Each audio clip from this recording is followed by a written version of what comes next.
It's so good. Today I'm going to be sharing with you one of our all-time favorite meals, which is Instant Pot Shabu Shabu. Now, if you don't know what that means, don't be scared. It is so easy, simple, delicious, healthy, and I know a lot of Americans that really love this dish too. So if you want to learn how to make it, keep watching.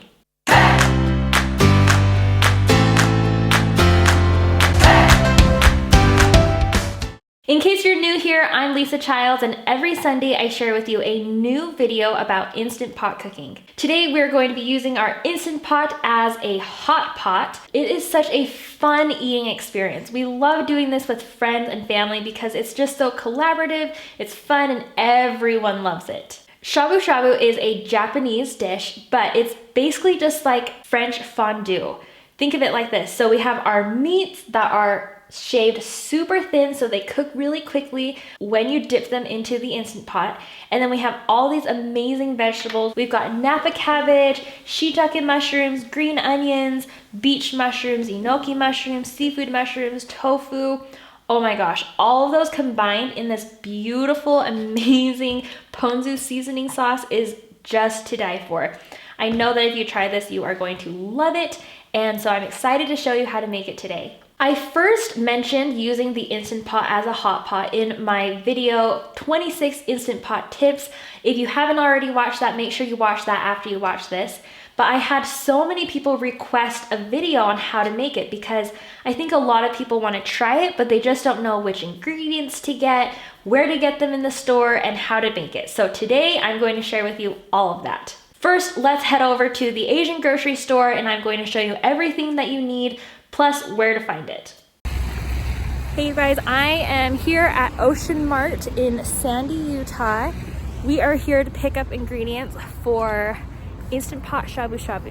The first thing we want to get is Napa cabbage. This cabbage is generally a lot bigger. It's really heavy, it's long, it's really tender. The leaves are really tender. I like to get kind of a small one just because it feeds a lot, but you can get whatever size you want, but try and get a medium to small Napa cabbage depending on how many people you're feeding.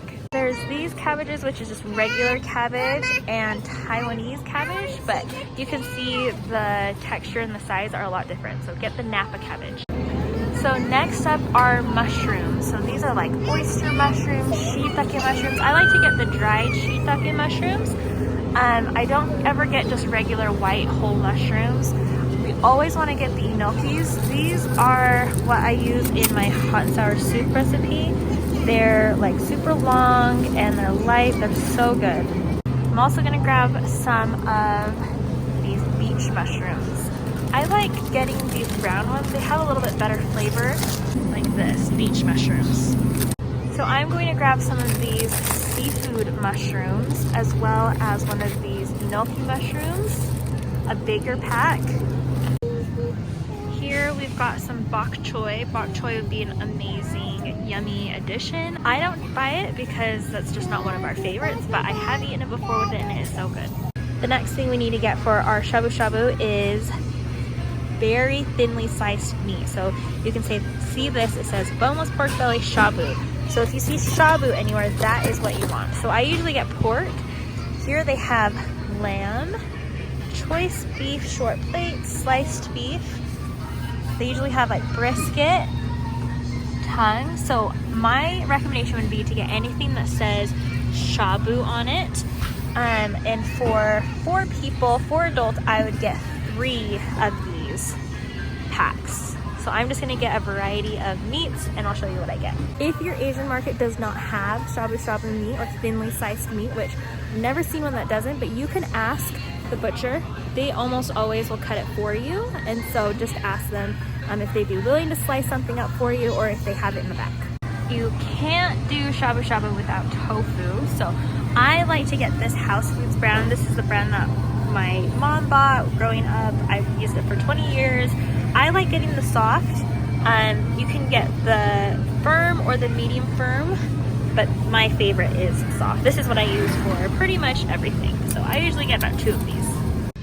I also get some dried shiitake mushrooms. There are so many varieties of dried mushrooms. As you can see, this whole aisle is mushrooms, but I like to get this brand. It's from Japan. It's what my mom used growing up, so this is what I'm gonna get. I like getting these versus the fresh ones because I can reconstitute them and use them for other things as well. Next, noodles.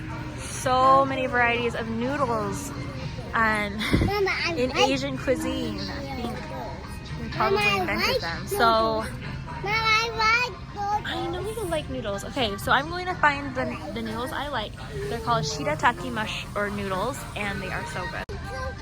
Okay, so you are going to want to go in the Japanese section. These are the noodles that you want to look for. They're called alimentary paste or harusame noodles. That is what you're looking for, harusame.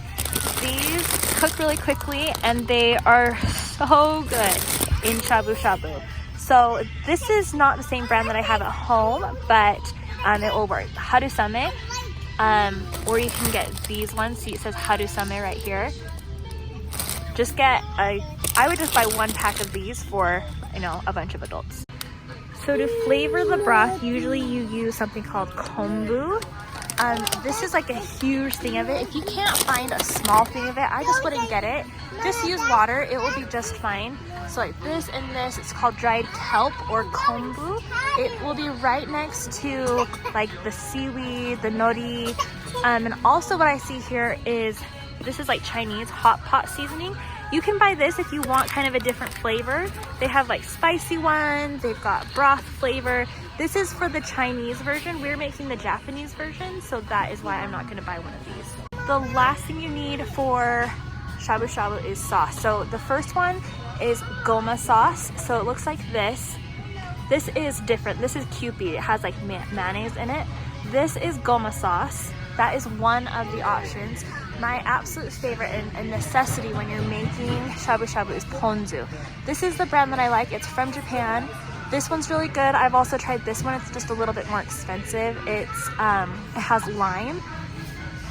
This is really good. You can also get these brands, but this one from Japan is my preferred one. I have the big one, and this is the one that you need for sure. Okay, we're back from the grocery store and here we have our ingredients. I'm going to go through them a little bit and then we will assemble and eat. So I know I showed you in the grocery store what I got, but I'm just going to show you really quick and then how I assemble them on our platters so it looks beautiful and ready to eat. I've got our shabu shabu beef. I bought 3 varieties. I have 2 beefs and 1 pork. They also have lamb. Sometimes they have like pork belly. You just pick whatever sounds good to you, what sounds best, but we love beef and pork best. Also, my husband wanted me to remind you, if you want to do chicken, you have to just make sure that you cook it all the way. Just let it cook longer than you normally would for these. These are only gonna take like 3 seconds each, but chicken will take longer. We don't want any food safety issues. All right, next up we have our mushrooms. I have our enoki mushrooms, seafood mushrooms, beach mushrooms, and I have some dried shiitake mushrooms. With the mushroom, I like getting a variety of textures and flavors because everything is just like a party in your mouth when you have so many different fun ingredients. Just don't get like regular mushrooms you'd put in like a mushroom gravy. Those are gross. Those will not work for shabu shabu. Next, some Napa cabbage. This is actually a Napa cabbage that I purchased earlier this month and I've just kind of been using it a little bit by little bit. So I didn't buy a new one at the grocery store this time, but this size would still feed several adults. I bought a large carrot. I always buy the thickest one that I can because we're going to we're going to peel it into really thin slices and then it's just like really pretty and decorative. You can see it's like the brightest thing in our shabu shabu and I just think it's pretty. We've got some green onions for flavor, some silken tofu, and these are the shirataki noodles that I showed you earlier. These are so good. These are my favorite. and then some dried kelp. So this is called kombu, and this is just what we use to flavor the broth. If you can't find this, or you can only find like a huge thing of it, don't buy it, just don't worry about it. Only buy it if it's small enough, because you probably won't use it for other things, and I don't want you to waste your money. The last but most essential ingredient in shabu shabu is ponzu and goma sauce. This is what flavors our shabu shabu, and this is what you dip your meat and your vegetables in, and it gives you that delicious flavor. Oh, it just like makes my mouth water, because it's like this beautiful citrusy savory soy sauce, but it's not just straight soy sauce. It's just like this super bright, delicious, lemony, citrusy sauce. So you have to get the ponzu, and my husband really likes the goma sauce. This is actually like a goma dressing that we just happen to have in our fridge, so don't get mad. They do have specific goma sauce for shabu shabu that you can purchase at an Asian grocery store as well. I like to prepare our shabu shabu on 2 separate platters, one for meat and one for vegetables. So we have our meat, our beef, our pork, and our beef. I'm going to just arrange them on this platter so they look pretty, they're easy to grab, and let's do this.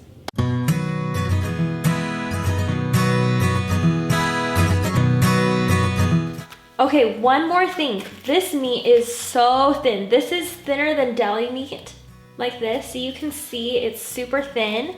That is why shabu shabu works, because the meat cooks so quickly. You just swish it around for a couple seconds, and that's why you can eat it so fast. So we like to keep our meat semi-frozen. It doesn't have to be fully frozen, but when we bring it to the table, we want it to be pretty frozen so it stays rigid. You don't want it to be all thawed, so then all the meat is totally mashed and it's hard to handle and hard to take off the tray. So just try and keep it really cold or semi-frozen when you serve it. So it's fun to just assemble a little plate like this. If you have a lot of people and friends coming over, you can do it on multiple plates so then everyone gets a little variety. But it's so fun and it's so pretty to just have all this meat on this platter. Next, let's prepare the vegetables for our shabu shabu. The first thing I'm going to do is our Napa cabbage. So first, remove any outer leaves that might have any dirt or that look wilted, and then let's cut this. So it's a pretty heavy, hefty cabbage. It's pretty good. So I like to trim off the bottom, I'd say like 2 inches or so of this, and then just take the whole thing upside down and run it under cold running water. That will flush all the dirt or bugs or anything that's in the cabbage leaves out. You can do the same thing like with romaine lettuce or cabbage. Just cut the end off, turn it upside down, and then wash just one way. If you wash like this way and this way, the dirt will just kind of get trapped in there, so we want to just flush it out. After you've washed your cabbage, whoop, see it's still dripping a little bit, just bring it back over here, and we want to cut this into about 3-inch pieces, just the whole thing. And the top can be a little bit bigger just because it cooks a lot faster. So once we have our cabbage pieces, this one's a really yellow one, usually it's a little bit more green. I just arrange these kind of along the outside. This is like the bulk. Takes up a lot of room, but oh, my favorite bite is cabbage, noodles, and meat. Just that bite, oh, it's perfect. It's like the perfect blend of textures, and the cabbage just absorbs so much of that ponzu sauce, and it is so good. So we've got our cabbage here. I think that's probably enough. I'll just save this one for another plate or to replenish when we eat all this. Next, let's do our mushrooms. First, we have our beach mushrooms. Take them out of the package. This is what they look like on the top, and this is what they look like on the bottom. So what we want to do is just chop off this bottom part so we don't get any dirt. So I'm just going to take my knife like this and just keep the bunch together and take off that bottom part like this. Next, just rinse these under some water and we are good to go. I've already washed these, so I'm just gonna set them down kind of arrange them in like little bunches like this. This would be a perfect bunch to just put in your mouth. So we want to kind of arrange them so they look cute. They're almost like little flowers dotting the cabbage. Okay, so we've got our beach mushrooms, and then next we are going to do enoki mushrooms. This is how my mom taught me how to cut them, and this is just how I do it. So I keep them in the package because the bottom is just dirt. So I keep it in the package like this, and I take off probably 1.5 inches off the bottom and just cut through the packaging.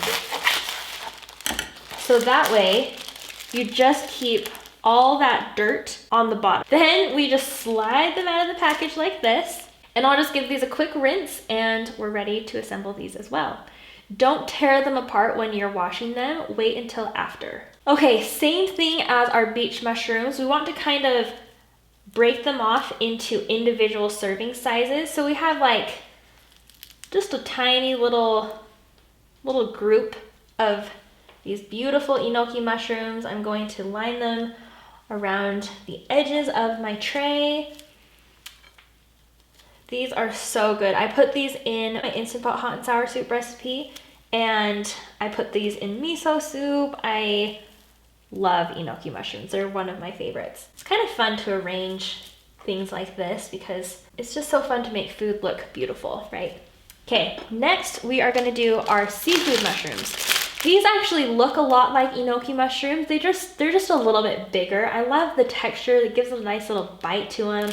We're just gonna open these and do the same thing. So here are the seafood mushrooms. You can see the bottom, just like the enoki mushrooms and the beach mushrooms, just have a little bit of dirt on them. So I'm going to cut off the end, just like this, and then give these a quick rinse, and we'll put them on our tray. Next, we're gonna do our tofu. I love tofu, and if you've never had it before, people say that it tastes just like the stuff that it's cooked with, but I don't think so. I think it has its own flavor. So what I'm doing is just taking my knife to cut the wrapper off, and then we're going to drain what's inside. Now you don't have to rinse your tofu, just take it out like this, and then I like to usually cut it in half this way. We want to have about like 1-inch cubes. So we have it like this, and then we're going to just cube it. You don't want them too small because you don't want them to drop to the bottom of your pot, and then like when you're trying to get it out for them to break. You just want it to be small enough where you can handle it gently and then not break, but not too big where it's like gonna fall apart when you eat it with your chopsticks. So I like about 1-inch cubes. Here I've got 12 cubes on the top, and then I split it in half, so it's 24 cubes of tofu that look just like this. I love tofu. My kids eat it with just soy sauce for lunch. They are definitely my little Japanese kids. Okay, so I'm just gonna put our tofu right here on the bottom. Just if you have vegetarian friends, this is an amazing meal for them. You don't have to have the meat, you can just have all these beautiful vegetables. Okay, next we are going to do some green onions, because you see this plate is like really white and brown, right? We wanna add a little color and some life to it. So I just have some green onions I'm going to chop off. I like cutting these in about 1.5-inch pieces. So they're kind of big like that. I like just throwing them in the pot. I wouldn't necessarily take this and just shabu shabu it and then eat it. I like having it in the broth so it kind of develops that flavor a little bit, and then once they cook down, it's really good with just a bite of everything. So we are gonna take a couple of these green onion pieces and stick them throughout so we add a little pop of color to our shabu shabu.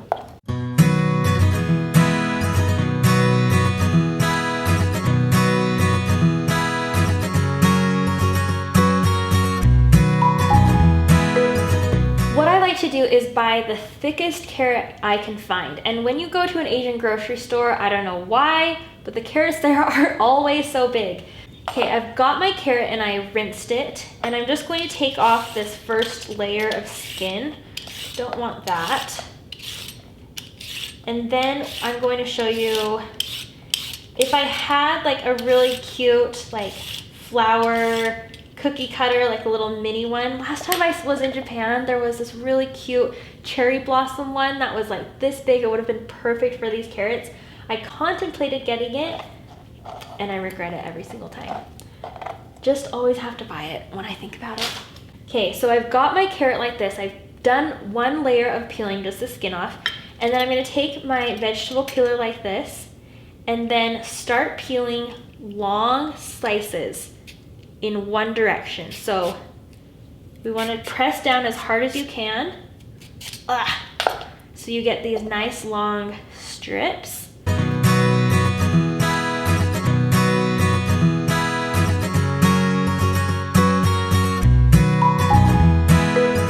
So we've got our carrot ribbons, I like to call them, and we can like roll them up. Oh, I didn't bring any toothpicks down here, but see, I rolled them up into little rosettes kind of, and then we're just going to stick them in our tray, and it just adds a little pop of color. They're so pretty. You don't have to do it like that, obviously, but I think it adds just a little something something. It's really pretty.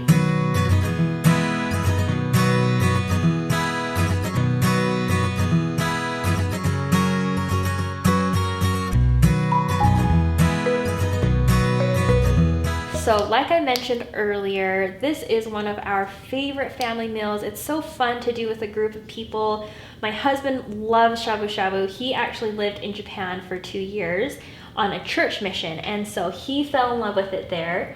And I love that we can do it easily at home without any special equipment. We just need to use our Instant Pot. It's been so fun to do. So there we have it, our beautiful veggie tray, our beautiful meats. And now we're ready to cook. So first things first, we don't need the lid for our Instant Pot shabu shabu because we're not pressure cooking. We're just using the Instant Pot on saute mode because it's portable, accessible, and you don't have to buy any special equipment. So we can put this away. Next, fill up your Instant Pot liner with water. Just fill it up to the max line. It's about 2 inches from the top. Next, we are going to press the saute button on high so the water starts boiling. Meanwhile, let's do this. Traditional shabu shabu has a little piece of kelp in the water to kind of help flavor the broth. If you're not able to find this, don't worry about it. Just add like a little splash of soy sauce or something just to add a little bit of flavor. So just take a piece of that kelp, maybe like a piece this big. This is a little bit too small, and just stick it in the water and just leave it in there the whole time. Now that our water is boiling, we are ready to eat our shabu shabu. I am so excited to teach you how to eat shabu shabu. So first you need 2 bowls. The first one is going to be empty. This is the bowl that you're going to put your food in after you have done your cooking. And that's going to kind of let it just drip off some of the excess water because you don't want to dilute your second bowl, which is going to be this one, where we're going to add in our ponzu sauce. You can have 3 bowls if you want to do the 2 sauces, but my favorite is the ponzu sauce. So we have our ponzu here. I bought the giant one because that's how much we love shabu shabu and we eat it all the time. So I'm just gonna pour a good 1/2 to 1/3 of a cup of ponzu in here. And this is where I'm going to take my food from this cup, dip it in here, and just devour it. Okay, it is really helpful if you have some tongs and kind of like a little net like this to scoop things out as you are kneading them. We also really like to have long chopsticks, but if you're not comfortable using chopsticks, you can just use tongs. So we like to start with things that are going to take the longest to cook. So I am going to just add a couple of our Napa cabbage leaves in there. I'm going to add some tofu, so good. And then some of the carrots. The carrots take a little bit longer as well. And we'll just start putting stuff in. Some mushrooms, one of our enoki mushrooms, and then these are my favorite. I cannot do shabu shabu without. These are the harusame noodles. And I'm just going to throw them in there. use our tongs and just kind of press them down, push them down. And here's also a tip is once you start doing the meats in your shabu shabu, the impurities will start to float to the top. So if you have a small strainer, or you can even use like a large spoon to just skim off some of the top, do that. While we are waiting for our vegetables to cook, I'm going to show you how to do the meat. So just take a piece of meat, and if you can use chopsticks, definitely the best tool to use, but if not, you can use like some small tongs, or you can use like a fork if you really need to. So you take your meat like this, and shabu shabu is actually an onomatopoeia. It's the sound, it's supposed to be the sound of the meat swishing in the water. So shabu shabu, yeah, like this, and it should be cooked in just a couple seconds. We want to make sure that, especially with the pork, that it's cooked all the way. So you just kind of dunk it too. You can dunk it or you can swish it. It's so fun. It's just like a fun experience to eat it like this. But if you have something else, you can kind of get a nice bite. I love to do like meat with the cabbage and the noodles. Oh, it's so good. Okay, so my mouth is actually watering. So we take our meat and we take our ponzu, and I did this in a clear dish so you could see it. You just dunk it in there like this, and itadakimasu. That's what we say in Japan when we're ready to eat. Mmm. It's so good.